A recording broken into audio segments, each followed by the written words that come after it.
भगवान श्री हरि के प्रिय पुरुषोत्तम मास की कथा अध्याय 2 को सुनेंगे। सुत जी बोले, राजा परीक्षित के पूछने पर भगवान शुक द्वारा कथित परम पुण्यप्रद श्रीमद् भगवत सुखदेव जी के प्रसाद से सुनकर और अनंतर राजा का मोक्ष भी देखकर अब यहाँ यज्ञ करने को उद्यत ब्राह्मणों को देखने के लिए मैं आया हूँ और यहाँ यज्ञ में दीक्षा लिए हुए ब्राह्मणों का दर्शन कर मैं कृतार्थ हुआ। ऋषि बोले, हे साधो, अन्य विषय की बात को छोड़कर भगवान कृष्ण द्वैपायन के प्रसाद से उनके मुख से जो आपने सुना है वही अपूर्व विषय है।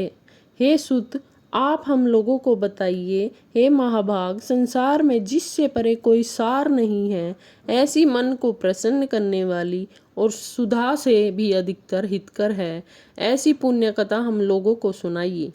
सुत जी बोले, ब्राह्मण के चरु में क्षत्रिय का चरु मिल जाने से उत्पन्न होने पर भी मैं धन्य हूँ। जो श्रेष्ठ पुरुष भी आप लोग मुझसे पूछ रहे हैं, भगवान व्यास के मुख से जो मैंने सुना है वह यथा ज्ञान मैं तुम्हें सुनाता हूँ। एक समय नारद मुनि नर नारायण के आश्रम में गए, जो आश्रम बहुत से तपस्वियों, सिद्धों तथा देवताओं से युक्त था और बैर, बहेड़ा, आंवला, बेल, आम, अमड़ा, कैथ, जामुन, कदम आदि और भी अनेक वृक्षों से सुशोभित है। भगवान विष्णु के चरणों से निकली हुई पवित्र गंगा और अलकनंदा भी जहाँ बह रही है, ऐसे नर नारायण के स्थान में श्री नारद मुनि ने जाकर उन पर ब्रह्म नारायण को, जिनका मन सदा चिंतन में लगा रहता है, जिसके जितेंद्रिय काम क्रोध आदि शत्रुओं को जीते हुए हैं, अत्यंत प्रभा जिनके शरीर से चमक रही है, ऐसे देवताओं के भी देव तपस्वी नारायण और साष्टांग दंडवत प्रणाम कर और हाथ जोड़कर नारद उस मुनि व्यापक प्रभु की स्तुति करने लगे। नारद जी बोले, हे देव, हे जगन्नाथ, हे कृपा सागर सतपते, आप सत्यव्रत हो, त्रिसत्य हो, सत्य आत्मा हो और सत्य संभव हो। हे सत्योन, आपको नमस्कार है। मैं आपकी शरण में आया हूँ। आपका जो तप है वह संपूर्ण प्राणियों की शिक्षा के लिए और मर्यादा की स्थापना के लिए है। यदि आप तपस्या न करें तो जैसे कलयुग में एक के पाप करने से सारी पृथ्वी डूबती है, वैसे ही एक के पुण्य करने से सारी पृथ्वी तरती भी है। इनके तनिक भी संशय नहीं। पहले सतयुग आदि में जैसे एक पाप करता था तो सभी पापी हो जाते थे, ऐसी स्थिति हटाकर कलयुग में केवल कर्ता ही पापों से लिप्त होता है। यह आपके तप की स्थिति है। हे भगवान, कली में जितने प्राणी हैं सब विषयों में आसक्त हैं। स्त्री पुत्र ग्रह में लगा है चित्त जिनका, ऐसे प्राणियों का हित करने वाला जो हो और मेरा भी थोड़ा कल्याण हो, ऐसा विषय विचार कर केवल आप ही कहने के योग्य हैं। वही आपके मुख से सुनने की इच्छा से मैं ब्रह्मलोक से यहाँ आया हूँ। आपकी उपकार प्रिय विष्णु हैं, ऐसा देवों में निश्चित है। वेदों में इसलिए लोकोपकार के लिए कथा का सार इस समय आप सुनाइए, जिसके श्रवण मात्र से निर्भय मोक्ष पद को प्राप्त करते हैं।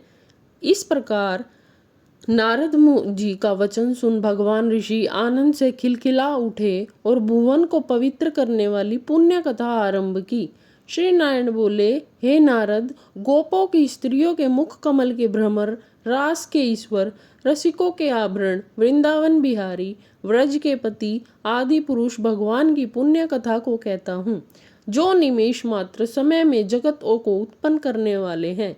उनके कर्मों को हे वत्स इस पृथ्वी पर कौन वर्ण कर सकता है। हे नारद मुने, आप भी भगवान के चरित्र का सरस सार जानते हैं और यह भी जानते हैं कि भगवान चरित्र वाणी द्वारा नहीं कहा जा सकता, तथापि अद्भुत पुरुषोत्तम महात्म्य आदर से कहते हैं। यह पुरुषोत्तम महात्म्य दरिद्रता और वैधव को नाश करने वाला, यश का दाता है, सत्पुत्र और मोक्ष को देने वाला है। अत्र शीघ्र ही इसका प्रयोग करना चाहिए। नारद जी बोले, हे मुने, पुरुषोत्तम नामक कौन देवता है, उनका महात्म्य क्या है, यह अद्भुत सा प्रतीत होता है। अंततः आप मुझसे विस्तार पूर्वक कहिए। सुत जी बोले, श्री नारद का वचन सुन नारायण क्षण मात्र पुरुषोत्तम में अच्छी तरह मन लगाकर बोले। श्री नारायण बोले, पुरुषोत्तम, यह मास का नाम जो पड़ा है वह भी किसी कारण से युक्त है। पुरुषोत्तम मास के स्वामी दया सागर पुरुषोत्तम ही है, इसलिए ऋषि गण इसको पुरुषोत्तम मास कहते हैं। पुरुषोत्तम मास के व्रत करने से भगवान पुरुषोत्तम प्रसन्न होते हैं। नारद जी बोले, चैत्र आदि मास जो हैं वे अपने अपने स्वामी देवताओं से युक्त हैं, ऐसा मैंने सुना है, परंतु इनके बीच में पुरुषोत्तम नाम का मास नहीं सुना है। पुरुषोत्तम मास कौन है और पुरुषोत्तम मास के स्वामी कृपा के निधि पुरुषोत्तम कैसे हुए? हे कृपा निधि, यह आप मुझसे कहिए। इस मास का स्वरूप विधान के सहित हे प्रभु कहिए। हे सतपते, इस मास में क्या करना, कैसे स्नान करना, क्या दान करना, इस मास का जप पूजा उपवास आदि क्या साधन है कहिए। इस मास के विधान से कौन देवता प्रसन्न होते हैं और क्या फल देते हैं, इसके अतिरिक्त और जो कुछ भी बात हो वह हे तपोधन कहिए। साधु दीनों के ऊपर कृपा करने वाले होते हैं, वे बिना पूछे कृपा करके सदुपदेश दिया करते हैं।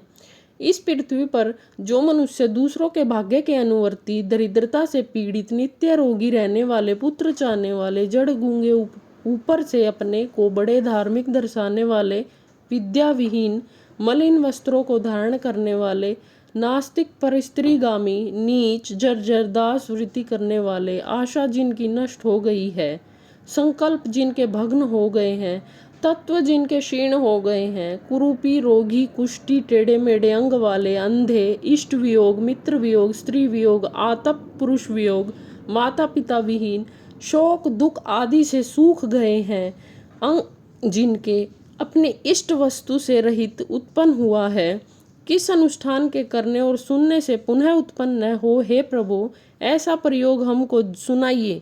वैध्य, वंध्या दोष, अंगहीनता, दुष्ट व्याधियां, रक्तपित आदि, मिर्गी, राज्यशामी जो दोष हैं, इन दोषों से दुखित मनुष्यों को देखकर हे जगन्नाथ मैं दुखी हूँ। मेरे ऊपर दया करके हे ब्राह्मण मेरे मन को प्रसन्न करने वाले विषय को विस्तार से कहिए। हे प्रभु आप सर्वज्ञ हैं, समस्त तत्वों के आयतन हैं। सुत जी बोले, इस प्रकार नारद के परोपकार